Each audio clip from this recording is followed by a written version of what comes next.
just walked to my apartment. My fiance's on the floor with blood everywhere. What is the address? 4601 Flat Rock Road. Please come help now. 4601 Flat Rock Road. Is it the house or apartment? Oh no! Oh no! It's an apartment. What apartment number? Please hurry, Where please. is she bleeding from? I don't know. I can't tell. No, sir, you have to calm yourself down in order to get you some help. I'm sorry. I don't know. I'm looking at her right now. I can't see anything. There's nothing broken. She's bleeding. Ellie! You don't know where she's bleeding from? Can't you see where the blood's coming from? I think her head. I think she hit her head, I think. But it's everywhere. Okay, it's everywhere. She might have fallen. Do you know what happened? She may have slipped. There's blood on the table. Her face is a little purple. Okay, hold on for rescue for her. Stay on the phone. What's up, party people? Hello. So Hi. what do you have for me? So I thought we would go into the vault and bring up one that I've previously done. And so I am just going to tell Stacy, the glorious, tasty riff eater over here. That's right. Meow, meow, meow, meow, meow. Tell her the story of Ellen Greenberg. Which I don't know. So this, and for anybody that knows this story, as of 2023, her parents are still fighting for her autopsy to be changed back to undetermined, I think is what it originally was, because it is still at this point a suicide. So of course they don't investigate a suicide. No. But so Ellen was the elementary school teacher that was found locked in her apartment with over 20 stab wounds to the back of her head, her neck, and her chest. And they say this is a suicide. Yes, and it is a suicide. Okay. And this was 2011. So Ellen Greenberg was a Philadelphia school teacher. She was found dead on January 26th with a kitchen knife still lodged in her chest. She was found inside the apartment that she shared with her fiancé. His name is Samuel. And his last name was Goldberg, which is very weird to me. Greenberg and Goldberg. The apartment was completely locked up. Okay. From the inside, like all the deadbolts and everything is locked up, and there's no signs of forced entry. And there was no way for the it's, imagine like a hotel lock, like a one of those swing lock things that you put on the hotel room door. That was engaged on the door. So that is apparently why the coroner, or the coroner, whoever changed it from undetermined to suicide, because the police couldn't find any way for anybody to get into the apartment. Mm-hmm. And there's no way to engage that lock if somebody was to have left. So, party people, what does true crime scene investigation 101 tell us? That the significant other did Is it. always the first. And since I already know the story and you don't, I really want to skip around and just discuss it. But we'll go through the basics of it, and then we can just kind of get into the nitty gritty. Because I watched a documentary of them trying to engage that lock from the outside, and it is possible. Is it? Yeah. So that lock, that what they did was they took like I think it was a wire. I can't, and it's been a while since I've watched it, but I think it was just a wire coat hanger. And when they were closing the door, they hooked the coat hanger with it. And so when they got the door almost closed, they were able to slide it on, pull the coat hanger out. And it was pretty easy. They really didn't. Wow. Yeah, they really didn't have to mess with it like too much. It was pretty easy. what we know. Okay. Okay. So Ellen Greenberg was the only child to parents Joshua and Sandra. She was born in New York, June 23rd in 1983. Her parents described her as mature, responsible, and caring. She had 2 master's degrees. Her and her family were very close. She had tons and tons of very, very close friends. She had the 2 master's degrees. She was a teacher. She had been teaching for 3 years, and she was engaged to whatever the hell his name was, Samuel. Um, all of her friends and everybody. Yep. Yeah. So all of her friends and everybody described her as bubbly and friendly and charismatic. Okay. In 2010, not long before, this was the year before her death, Ellen left work and just left Pennsylvania, or Philadelphia, I think is where she was living at in Pennsylvania, and returned home to her parents' house. And then decided not to because her and Samuel were fighting. They were having arguments, so she decided to stay and work it out with them and canceled her trip home, right? Okay. And so that's really the only anything like that says that they had any sort of conflict in their relationship was this all of a sudden this trip home that was just canceled. And I added it in there just because I do think that it was him, and I think that it was a very abusive relationship, and this was the first steps of him isolating her. In all honesty, I mean, you're arguing with your partner and you have a trip planned to get away from them. Why would you cancel it? Because Especially, I think that he forced her to not go. oh, I But think I mean, nobody said that. She really wouldn't talk about it. She really wouldn't give any good reasons of why she wasn't going home. And it was just kind of like she was just asked them all to drop it, that she'd like come back at a different time or something. And yeah. she never really discussed like what the reason was. And this is a woman with 2 master degrees, so it's not like she was completely unable to have a conversation or unable to express or explain herself. No, she was very well educated, and she she was charismatic and stuff, so she was known to have like good conversations and be engaging with people and everything. So this is kind of off the wall and out of line for her behavior, and I think that's why her friends and family like even reported it happening and even remember it really happening, Hmm. because it was so out of her normal behavior. On January 26th, now this is the day that she was found in 2011. She left work early, so there was getting ready to be some severe weather, probably a snowstorm rolling in, and so they closed down the schools early. So she went home. They were expecting 15 inches of snow Oh, during shit. this snowstorm. So at 1:30, Ellen was on her way home after making sure like all of her kids were on their way. She stopped for gas,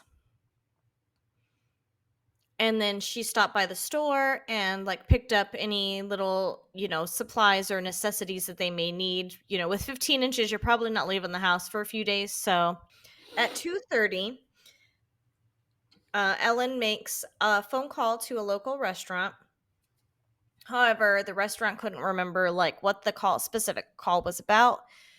A lot of her friends assumed that she was calling to make reservations for her fiance's birthday, which was coming up in the next couple of days.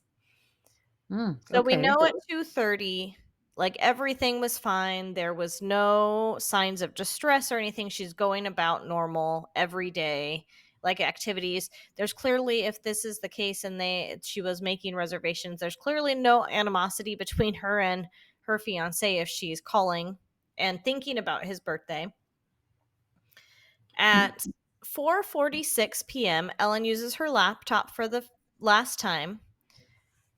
At 4:54 is when the apartment surveillance cameras capture Samuel entering the gym facilities. So I'm not exactly sure what time he came home, but at some point between 2:30 and 4:46, he came home.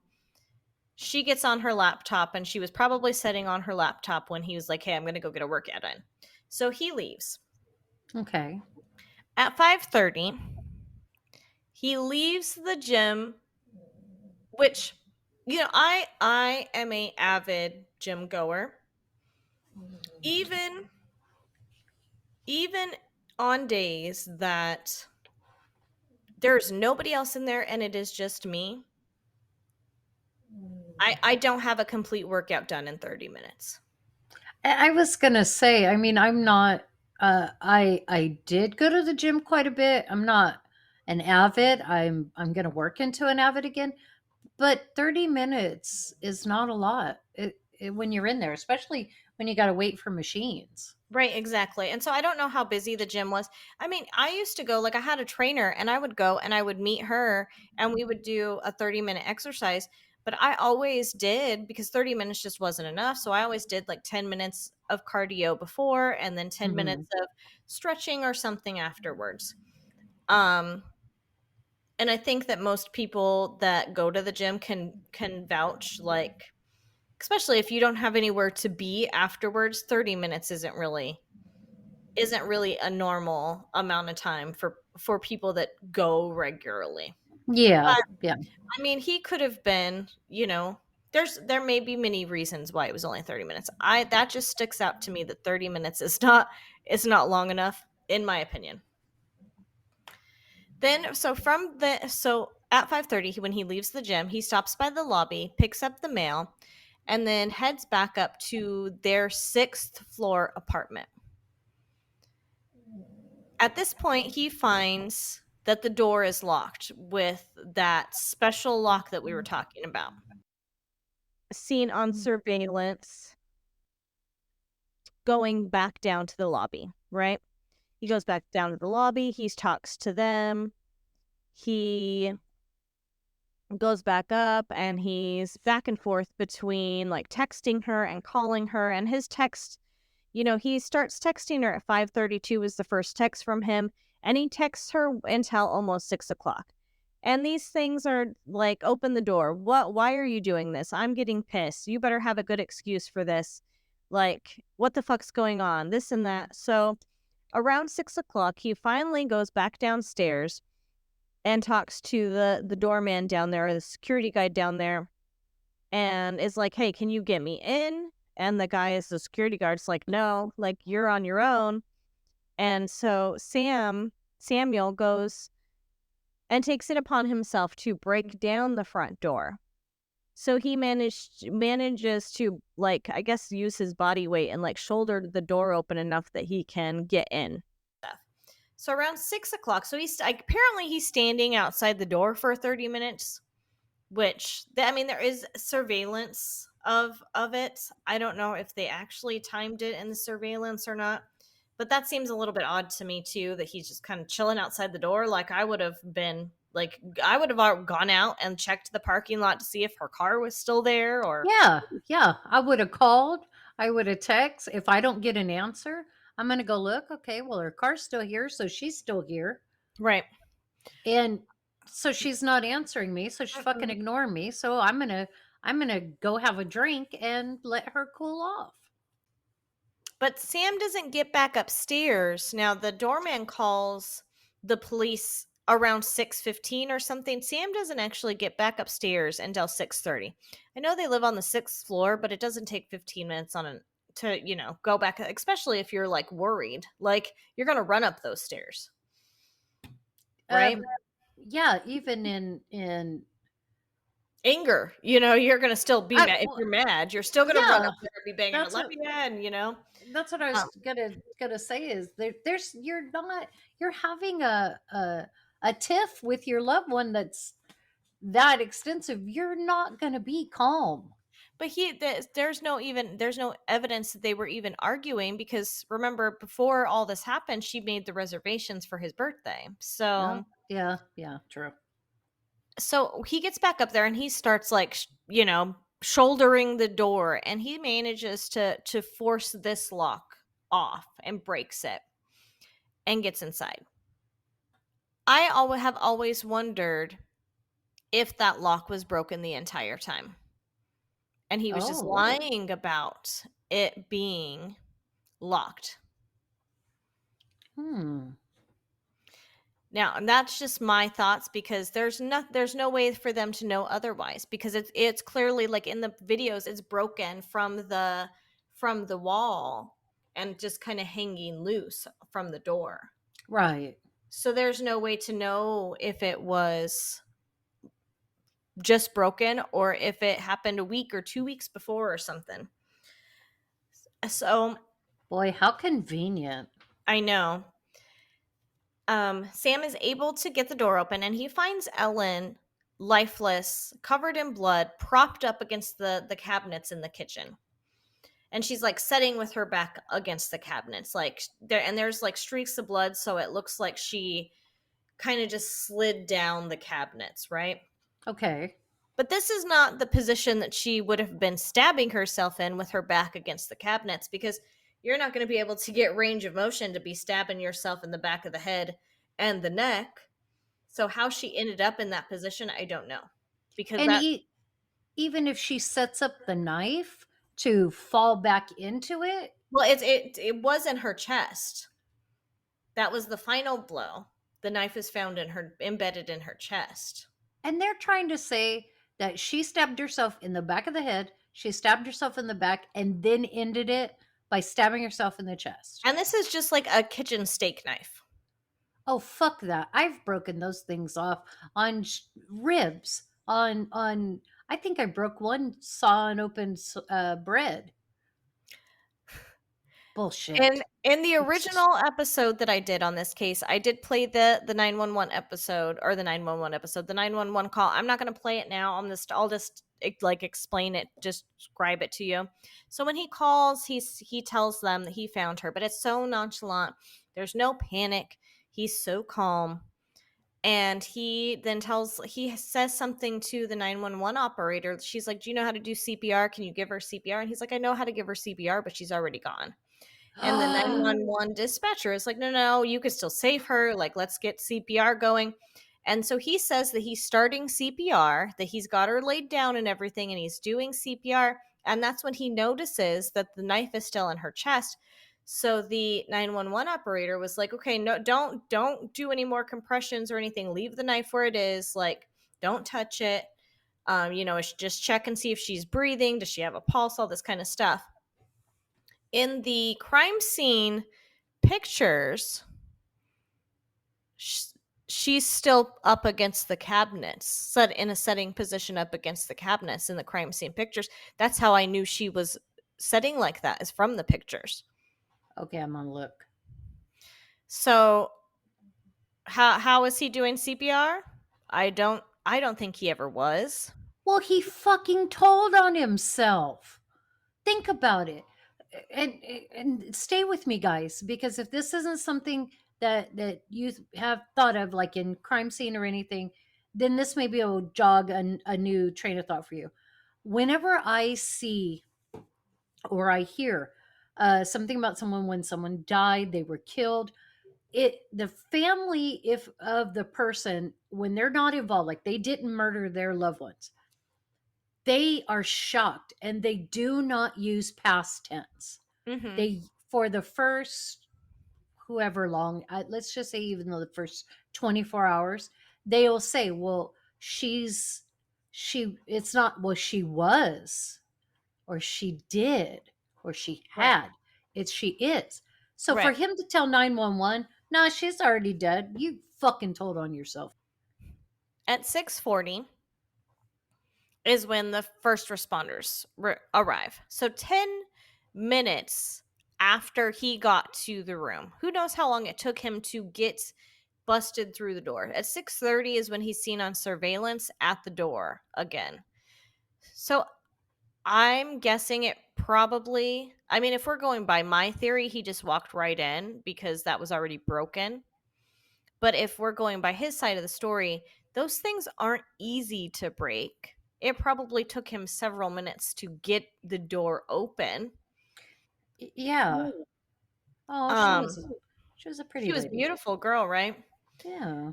And when the first responders got there, they had determined that Ellen was already gone. At 7:34 is when the medical examiner came to the scene and made it official. Police noticed that the door lock was broken, which was consistent with Sam's timeline. However, there's no other signs of damage or signs of a struggle. The apartment was clean. There was nothing missing. They checked the windows, everything was locked up. They had all that snow. There was no footprints on the balconies. There was no signs that anybody had climbed up, climbed down, nothing like that. The only way to have come and gone from that apartment was the front door because of the snow. It was clear that nobody had come and gone from any of the windows or the balcony.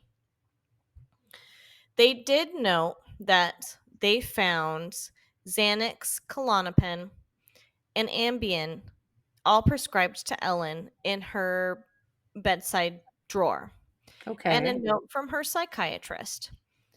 And the number of her psychiatrist was with like her medications. I mean, obviously she had anxiety or something going on, but we all Mm-hmm. do. Yeah. Dr. Osborne is the one who performed the autopsy, and he noted 20 stab wounds to Ellen's chest, abdomen, the back of the head, and the back of her neck.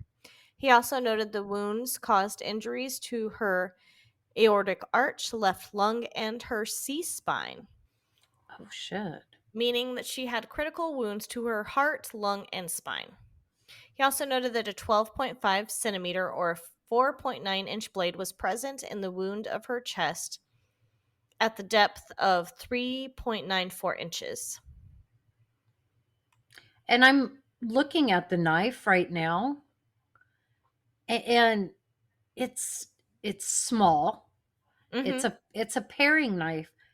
So, I mean, I'm not a murderer, of course, but I would think this would take a lot of force. Well, we'll get into a little bit more as we describe like the crime scene, and we can talk about, well, because I think as soon as I get to that part, you're gonna have the same thoughts that I did. Uh huh. So let's continue, and then we can get Okay. there. Okay. The medical examiner also noted multiple bruises all over her body in various stages of healing.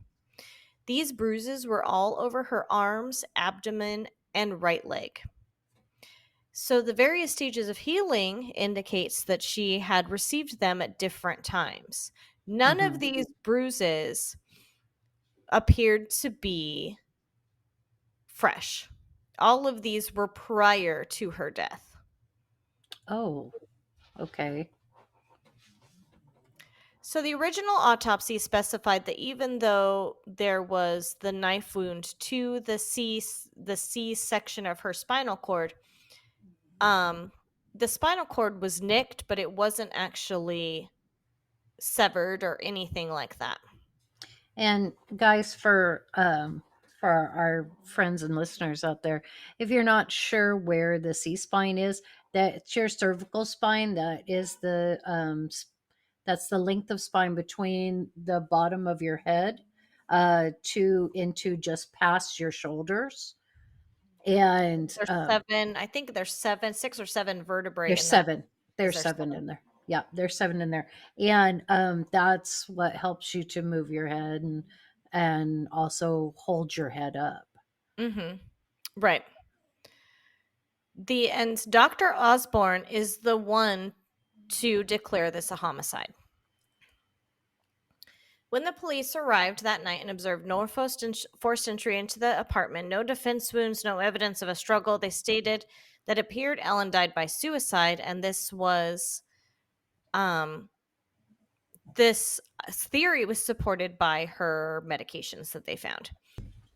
On March 7th, about 10 days after, the medical examiner's office reversed the ruling of murder, of homicide, and changed her death certificate to say that Ellen's death is a suicide.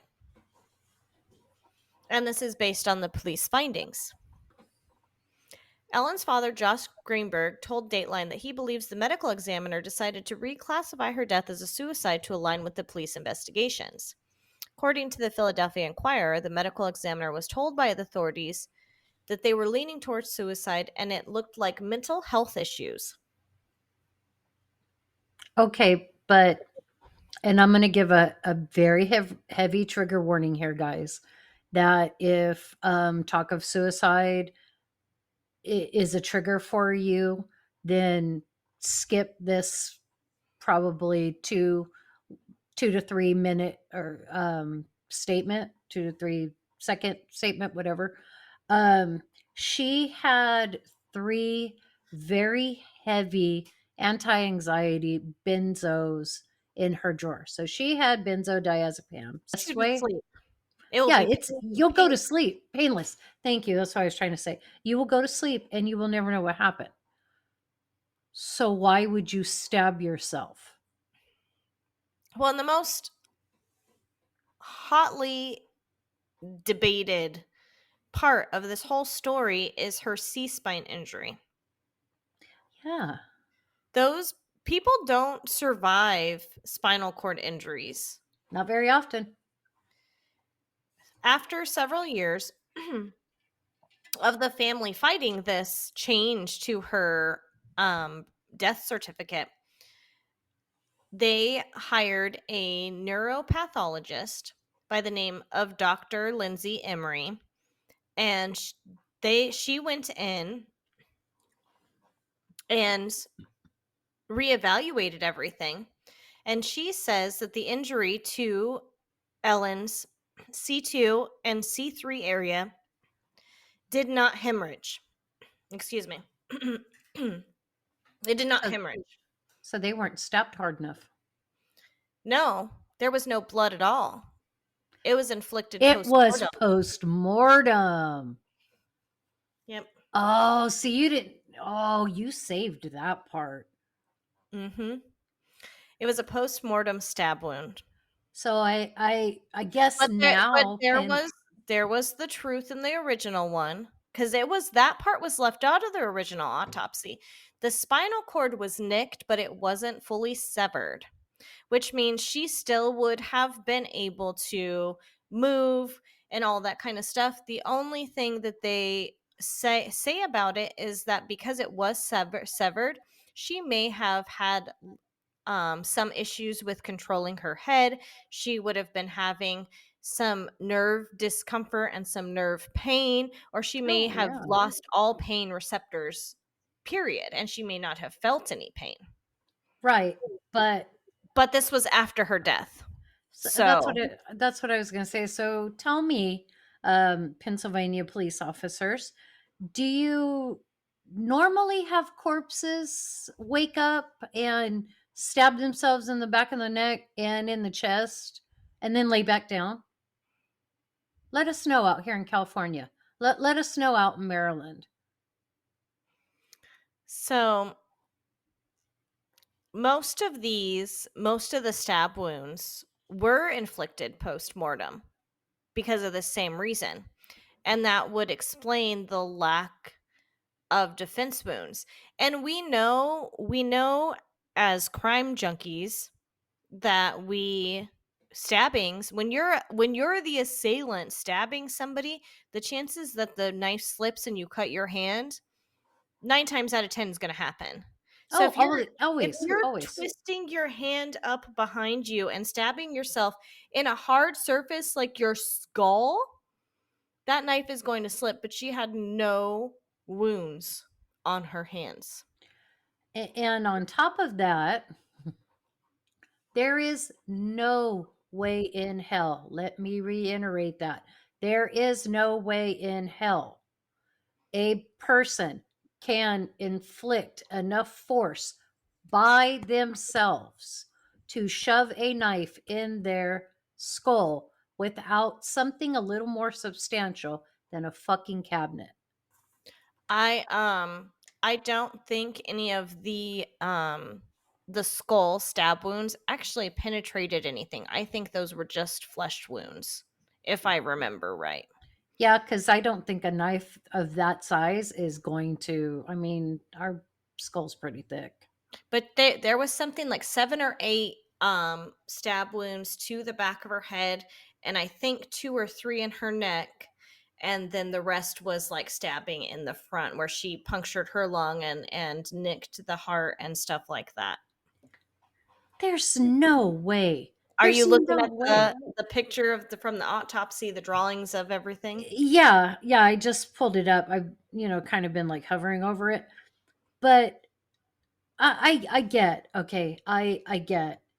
There are people that when they do unfortunately choose to take their life, um they will go to the extreme of stabbing themselves. I actually had someone in my family who did commit suicide that way. The overkill in this is not self-inflicted. There's no way. Right, When people want to die, they do not want to suffer. They've already suffered enough. right.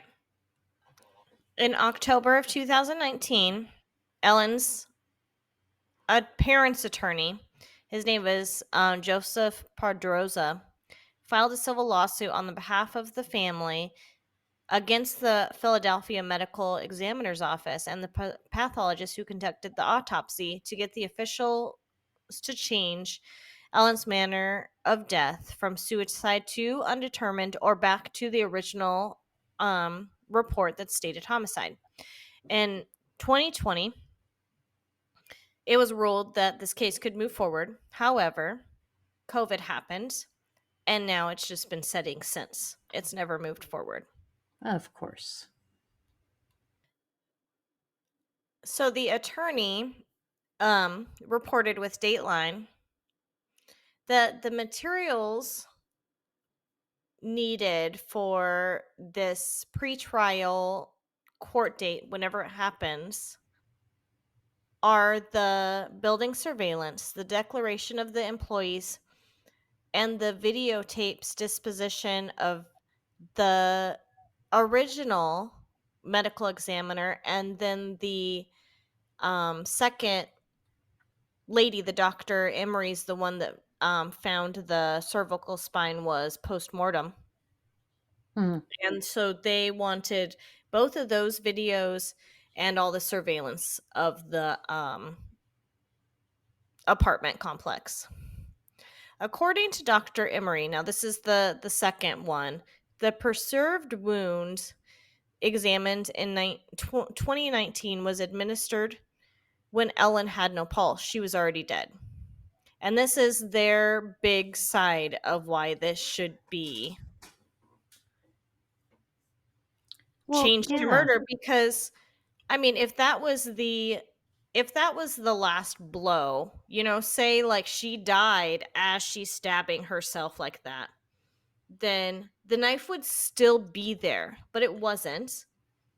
It was then stabbed into her chest multiple times because, or vice versa. I think, and if I remember right, I think it was the ones on her head and her neck that were postmortem. All the ones in her chest were when she was alive, if I'm remembering correctly. So here here's, my thought, my curiosity.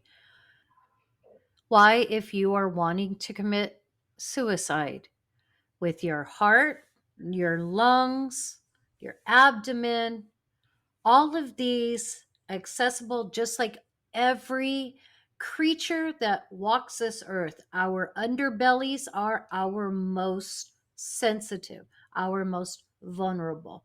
Why would you go for the back of your head that is protected by a skull cap? Why would you go to the back of the neck unless there was You're an being attempt? attacked from Yes. behind. And um the stab wound to the neck is an attempt at immobilization. But like you said, there was no blood. Mm-hmm. So now this is just rage. So and I found it in my notes. The other stab wound was actually the one that they found the knife in. That one was also post mortem. So the C spine neck wound, and the last stab with the knife still in it was post mortem. Now, the Yeah. interesting thing that, like I said, we would talk about is that knife, that paring knife, Mm-hmm. came from, she was preparing fruit. She was like cutting up fruit, slicing up fruit for a snack or maybe to go with dinner or something. And that's this kind of knife that you would use. Mm-hmm. Yeah, it's a small one. It's is only going to be it's going to be slim, Uh huh. but it's not going to be very long. No, no. And so I think that's what happened was she was using that knife to make dinner with, and Mm-hmm. she was attacked, and since she's in the kitchen, he just took the knife from her, because she has a weapon, she's using it, and he took the knife from her and then started to like rage, essentially. I can see that. I can see that. Okay, picture, close your eyes, guys. Picture this with me. You're She's standing at the counter. She's cutting, what do we have in fruit salads? We have melons, we have berries. She's cutting it. They're arguing. He grabs her wrist, spins her around because she's got bruising. So this is not the first time he has put his hands on her. Takes that knife away from her as they're arguing, and blindly, without thought, because this is not calculated, Mm-hmm. blindly, without thought, just starts stabbing her. Right. I can see it that way. You're absolutely on the right track when you say that it's rage. It's blind rage. It's I think so. overkill. It's overkill. I think Give so. these people, come on, Pennsylvania, give these people their justice. Right. Because This it's has to this day, it's still classified as suicide. this is 13 years later. This man, monster, this affront to humanity has been able to live as regular of a life as he can for 13 years, while this up and coming teacher, you know, creator of minds and futures, is gone. And her family will never see her again. And you guys don't want to do your due diligence. Well, and it just makes me sad to see, like, to even think that the negative stigma around mental health, like, that was the determining factor for all of this being changed to suicide, is because of her mental health. And she was doing what she needed to do. She was seeing a psychiatrist. She was getting the help. She was medicated. She was doing all of the right things to make sure that her mental health is good and that she is mentally healthy. Mm-hmm. So when memes are joking and they say, "Oh, my happy pill, Clonopin and Ativan are happy pills." Mm-hmm. And they are very strong sedatives. It's just like Ambien. Ambien's a sedative as well. She has access to 3 bottles of sedatives that she could go in, have any kind of drink she want, probably most of the time it's alcohol, and put herself to sleep. Right. So why would she stab herself, and in without even knowing, you're stabbing your heart, you're stabbing your lungs. You can drown in your body's fluids. You're gonna choke. You're gonna be scared. You're There's gonna be fear. So where Mhm. there's fear, there's pain. And if I remember right, there wasn't like her levels of her medication were right where they should have been. It's she was taking them. There was some in her system, but they were all the perfect like doses of when like what Yeah. should have been. So she wasn't abusing them or anything. She was taking them how she should be. So Well, and that's not even like because I've heard that excuse too, or not. I no. guess not excuse, but I've heard that theory too that she was off of her medications, and that's not the case. No, and I hate to tell you guys, these are not antipsychotic meds. These are like I said, they're sedatives. These are for when people get anxious, they get scared, they get nervous, and they can't use their coping skills to bring themselves down, so they need a little help to take the edge off to utilize those coping skills to bring themselves down. So when you go off of them, you don't go psychotic. You get really nervous. You get really um, anxious. You get out of your element and you can't relax, you can't calm down. But there's no psychoses. There's no audio. There's no visual hallucinations. There's no systemic hallucinations. There's none of this happening. You're just it, and again, you guys, 13 years of believing this woman did this to herself is asinine. This guy needs to be brought to justice. There's no way, no way he went to the gym, worked out for 30 minutes, and just casually, nonchalantly came home, door was locked. And if to me another factor that kind of points at this is he went to the gym and he was only gone 30 minutes, right? So Oh, she supposedly did this in that 30-minute time frame. Well, the first responders show up within that first hour. I mean, how many first responders do you know that are going to show up and just immediately being like, no, no, no, she's too far gone? They're still going to be trying to do CPR and everything like that, but they called it then. So that tells me that rigor or something was already setting in yeah, because yeah. otherwise they're not going to, they're still like, if she's still warm and there's still like a possibility, they don't really know, but that they knew upon arrival that she was way gone. So And that that's means the that happened before he went to the gym. Oh yeah.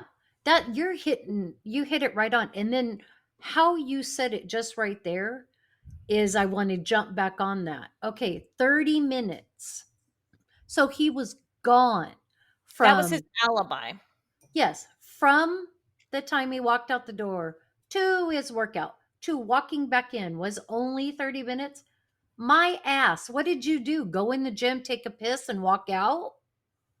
I don't even get checked in at the front desk in 30 minutes. Right. This case is so full of red flags. So Mhm. full of red flags. And the bad part about it is nobody wants to look and nobody wants to listen because he probably hasn't offended yet again. I haven't heard anything else about him to be real honest. His name is Samuel Goldberg. He honestly, I mean, and I hate to say, because please don't anybody think I'm downplaying this, but you know, one time is still too much. It's still one time too many. But that may be another reason why they really don't want to dive back in and open, you know, old wounds per se. It's because he hasn't run afoul of the law again. But why should we let it go that far? Why should somebody else suffer? at the hands of this man when he's already committed the ultimate domestic violence? Right. Right. Why let another family suffer like Ellen's family has? So he's married now. It lives in New York and has 2 kids. And never once did this woman ever stop to think that she could end up Who running knows? afoul. I and this is exactly what I was just saying. 13 years. He has been able to go and build a normal life. He's married, he's a father. He lives in New York. His family's fine. They're happy. They've got grandchildren. They've got in-laws. They're spending Christmases, Thanksgivings, Easters with their loved ones. Right. And the only flowers, the only sentiments, the only love that Ellen's family can give her is beyond the grave. It's not right. It is Right. not, there's no justice in this. And come on, There isn't. guys, murder has no statute of limitations. Open this back up. We implore you, open this back up. Bring this monster down. Because if he's done it once, how rare is it that it's only once? Yeah. I mean, this case just It's infuriating. It's absolutely infuriating. I didn't know either one of them from Adam when we started this. And now I feel like I need to like I feel like I need to campaign for Ellen. I need to get this word out there. I need to fight for her. Oh, I just read something that because I just was looking up updates. So Okay. apparently part of what they submitted after the COVID when they're getting it changed, Mhm. um the autopsy apparently says that the blood pool in the body shows that Ellen had been on her back for some period of time, and that means that she was then moved to the setting up position against the cabinets like she was found. Oh. So she originally died and lay flat for some time period before she was then moved. Well, there's your answer, your reasoning as to why the first responders were able to so quickly say we need to just call it. Right. Exactly everything you said. No signs of continuous life or possible life was present. Yeah, it says that the blood on the floor was already coagulated and everything, like it was already jelly formed, Oh yeah. which is not that doesn't happen within 30 minutes or an hour. That's several hours. That's what I just started to say. Somebody committed this very atrocious act. We're looking at you, Samuel.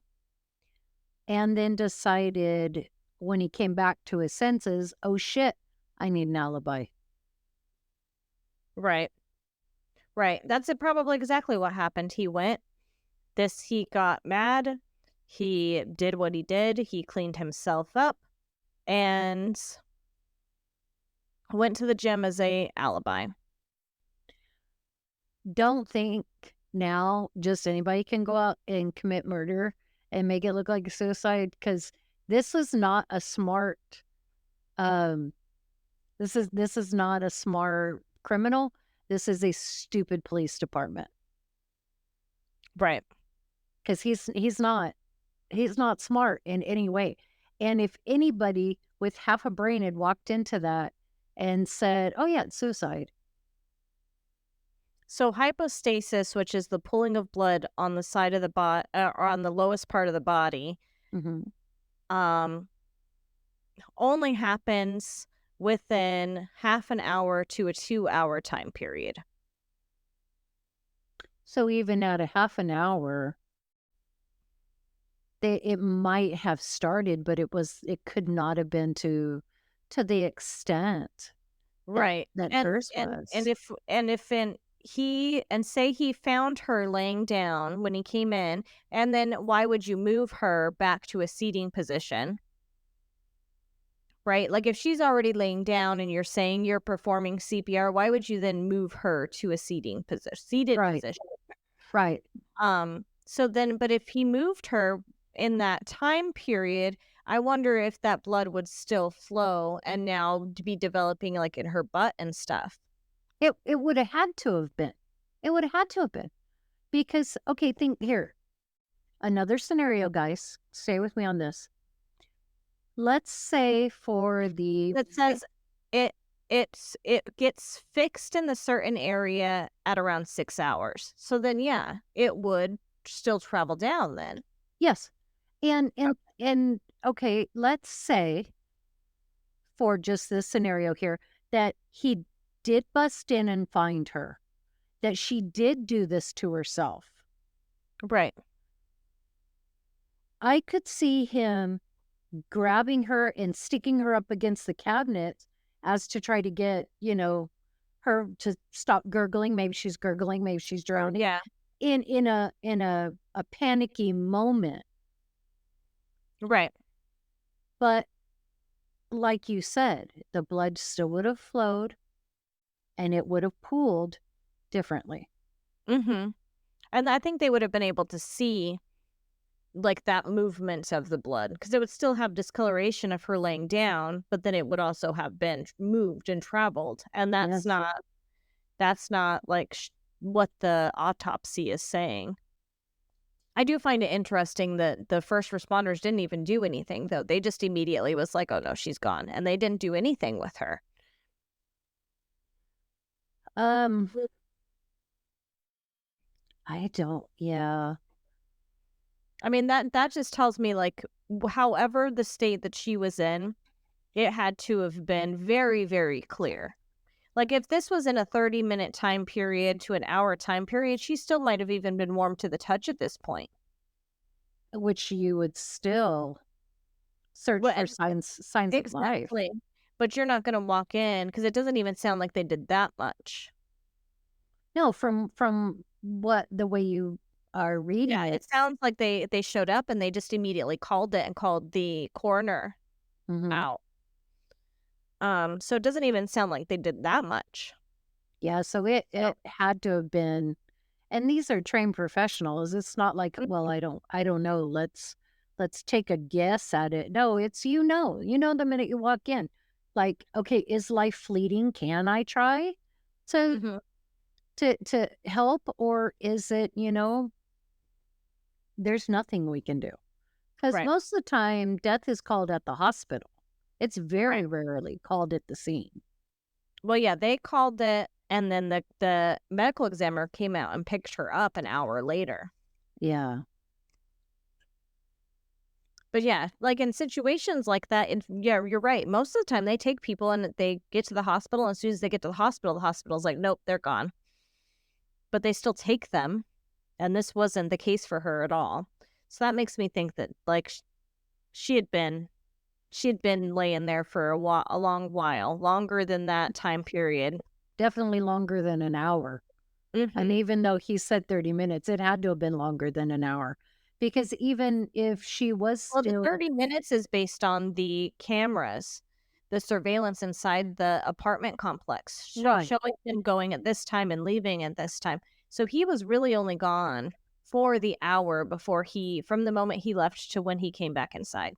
And that's not even saying, that's like saying that she stabbed herself like this and immediately died within like the first minute or two of him walking out. And that's really unlikely. yeah, that's, excuse me for the vulgarity, but that's a bag of horse shit. Right. No way. No way. The only time you bleed out that fast is if you hit an artery. So if you slice your femoral or your carotid, you can bleed out within minutes. Yes, I think it's something like 6 minutes or something. But it's still, yeah, that's why I started saying it's still not like 2 or 3 minutes. No, it's like 6 or 7 minutes, I think. Yeah, you're still gonna be within a 10, what is it, like 10-15 minute time frame. Yeah, exactly, and then that's not even counting the time she's thinking about it. No, and you can't tell me she's been sitting there all day like, "You know what, the very minute, I mean, it every sounded like she minute." had a good day. So this would have been she's now sitting here alone and she's like, "Oh my god, my life sucks. Like, what should I do?" Like, blah blah blah. Like, no, she just, that's because a lot of people that have, and from your experience when you had your suicide attempt, like how long did you debate on it? How long did you think on it before you actually had the guts to try? Months, months. There's no record of her expressing anything to her psychiatrist at all. No. My mom passed August of 2020. My attempt was April of 2021. So she passed at the end of August, and so it just a matter. Okay, let's not even say August. Just the September, Uh-huh. October, November, December, January, February. You're already at 6 months at only February. Right. And it was 3 more months after before I attempted. And if she's talking to a psychiatrist regularly and stuff, like, and getting prescription filled and everything, this would be somebody that she would have been talking to and everything. And this her psychiatrist had came out and said that she's never had any suicidal ideations or anything. So they And truthfully, um, I can't even kind of put that onto this because I never did either. And but were you actively, like, talking to somebody? Did you no, actively see, but she was actively in mental health services. exactly. That's what I started to say is she's in therapy. She's getting help. Right, So right, she's actively working this. I was right. not. And And so true, I really think that if she was having these feelings and stuff that she would have, or at least somebody in her mental health workings that she was dealing with would have some sort of, you know, well, it idea, or, made a note that she seemed depressed or seemed unhappy, but that just wasn't the case. right. And in all honesty, I hate to say it, guys, but when you're in treatment and you're in a good place in your treatment, it sounds like she was, they'll ask, like, hey, can we discuss warning signs, triggers? Can you discuss warning signs and triggers with your support system so that they know what to look for so they can, when they're there for you, they can help you. And when you're in a good place, you do that. But Right. when you're not in a good place, your answer to everything is, I'm okay. I'm okay. Which is, and a lot of mental health professionals know that that's kind of a signal already. Yeah. Because if you It, are in a good place, you're like, I'm having a little bit of problems with this. You're going to talk about it, and if you're really not having any problems, you're going to be like, everything's great. Like, this is what I've been doing. I've been doing all these activities that I used to love to do and stuff. But if you're like not, and you're not working the system, and you're not really working with your mental health, then that's going to be everything's fine. It's right. okay. And I'll get through it. and I feel okay because I'm actually in a good place in my therapy. So I feel okay sharing this little bit. I had my psychiatry appointment today. And for you guys, it was one day last week. I was not feeling it was either last week or the week before. I wasn't feeling myself. I wasn't I just had this overpowering feeling that like I was a joke to everybody and that nobody truly did like me. And I was just kind of, the stupid bamboon that everybody, placates. And so what do? I reach out to my friends and say, this is kind of hard, but I'm not feeling myself today. I think that's exactly what you told me, and I don't I remember what I told you, but I did. I remember I texted you and I'm like, this is going to come out of left field, yeah, you asked me if I was okay. That's Yes. how you started, and I was like, "Are you having psychic vibes or something? Am I about to die?" Like, because I was driving, and I'm like, "Am I about to get into a car accident? Like, am I gonna see something crazy? Like, do I need to pull over?" Right. And that's always my entry is, are you okay? And if that person answers yes, why? Are we okay? Mhm. I think that's A- the next thing you said, because I was Yeah. like, And then I know I just flat out said, like, I feel like nobody likes me. And Lav straight up in Lav style goes, girl, I like you. Which is basically, what the fuck are you talking about? This is nuts. But that's what you that do. is exactly what I said to you. No, you said, "I'm gonna be brutally honest. I don't know my move. My hormones or something is just off. I feel like I don't know if anybody likes me or if I've done something wrong. I'm pretty sure it's my anxiety, but it sucks to feel this way." And that's what you do when you're in therapy. And that's what you do when you're in a good place in therapy. And I was like, "Shut up. I like you." Right. And then, okay, so then there's that text that follows. And then there's then there was a phone call that followed. Like, Right. of my stronger, more um in person support system of, hey, are you okay? Do I Right. need to come sit with you? Do I need to come and see you? And and that's what happens. But you're not in active therapy. You don't go through something like this and then turn around and immediately commit or attempt suicide. Right.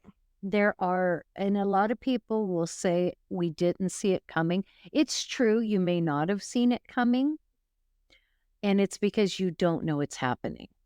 That's why suicide is a silent killer. You don't know it's happening. And it's very rare it's this violent. Right. Because, guys, I'm going to tell you from a survivor's point of view, from the minute you decide to commit suicide, once that step is taken to take your life, n- every survivor I've ever spoken to immediately regrets it. But you can't stop. Right. From the first 5 minutes after I started, I immediately regretted it, but I couldn't stop. I was already too far in. And so that does not support 20 stab wounds to your head and your neck and your chest. Well, and even just the angle of trying to do, like, stab yourself in the neck and stuff like that. Like, you're using a lot of just forearm action to even do that. Like, you're not really stabbing. You're not using your whole arm. You're really limited on the motion. And so to be able to even do any damage with that Right, right. is it would be all superficial. And, if she would have came out of that alive, that would have been a cry for help rather than a Major, suicide attempt. major. Yes, yes, you hit on it perfectly. And okay, for those of us that cook like you, Lab, how many times have you had to either break down a whole chicken, or you carve like the holiday roast, like the prime rib? Mhm. That meat is similar to human. Does it go that easy? Does it No, ever go that easy? No, no. no, it doesn't. And that's why people who use knives do it in a soft, easy, way. Stabbing something takes a lot of brute force. A lot. The only way that it can be done with finesse is if you know exactly where to go and it's not a stab wound. Mm-hmm. Yeah. You have like the doctor experience. You would be of the Elizabeth Smart Black Dahlia caliber, Oh, right. not 20 stab wounds and one of them to the head and neck. No. No. And the post-mortem ones, to me, and I'm curious what you think too, the post-mortem ones to me, that really suggests overkill. That suggests that he got it and in a rage he started. She passed, she dies, but He doesn't realize it. he was still enraged. So Well, he's and still that tells me stabbing. also that he's going from front to back. Yeah. Like, I think he's probably started in the front. Like, she's cooking dinner. They're arguing. She turns around. She's got this knife in her hand because, she was making something for them to eat. Mm-hmm. And he takes the knife from her and starts stabbing her in the chest and stuff with it. She turns around or falls down maybe, and that's when he starts stabbing her in the back. Yeah. Comes to her knees. Right. And he starts stabbing her in the back. This at this point sometime is when she dies. She's not struggling anymore. So he then turns her over and gives her that one last in the chest. Mm-hmm. Because otherwise, how do you get one postmortem wound in the back and one in the chest? That's He what I'm had to have flipped her over. That's what I'm saying. Or she was in a position that he, like we said from the front, he was in that position, he pulls out, she falls forward, and he just goes to town on her back. Well, but the blood pool was on her backside, so she But would have had to be that's what I'm left wondering. that way. Oh, okay. You don't. Well, I wonder if she got moved. So There yeah, any evidence of that? there's drag marks and stuff all over the floor in the blood, but they're saying that's from him attempting CPR and this and that. And, the first responders are in there, so it's kind of contaminated.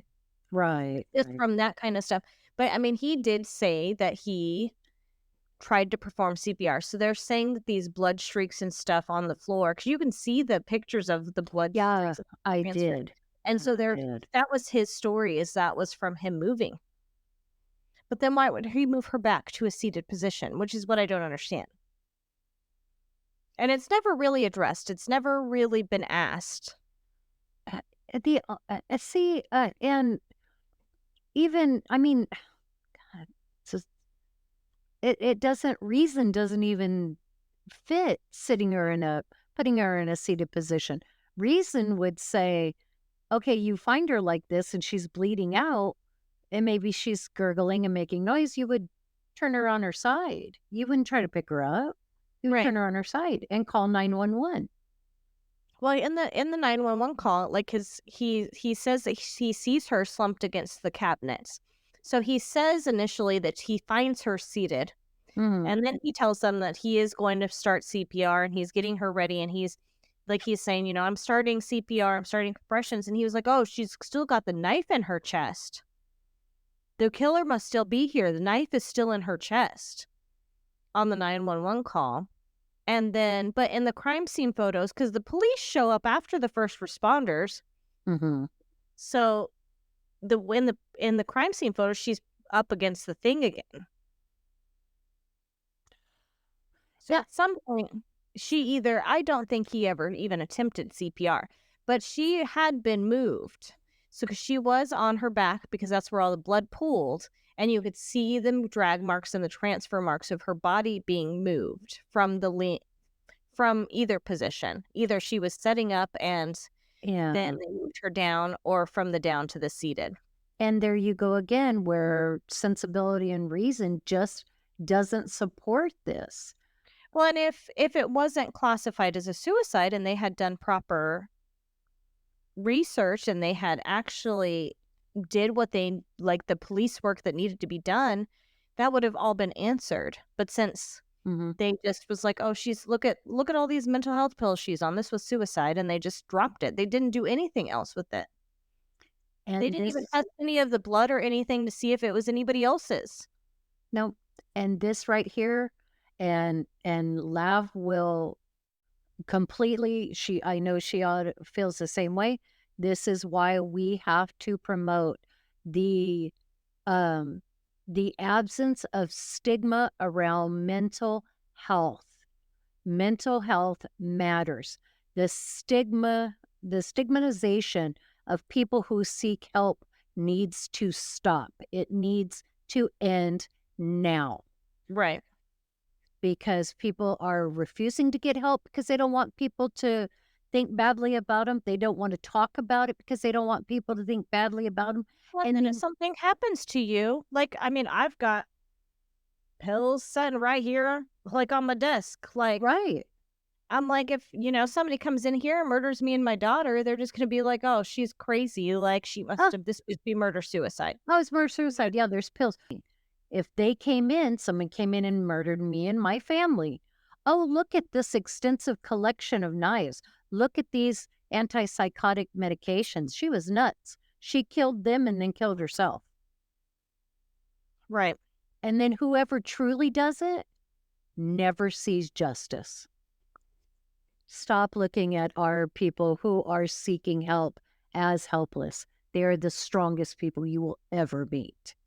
Well, I mean, and if you really think about it, like, people with cancer that are out getting cancer treatment and stuff, they're more likely to commit suicide than somebody out getting mental health treatment.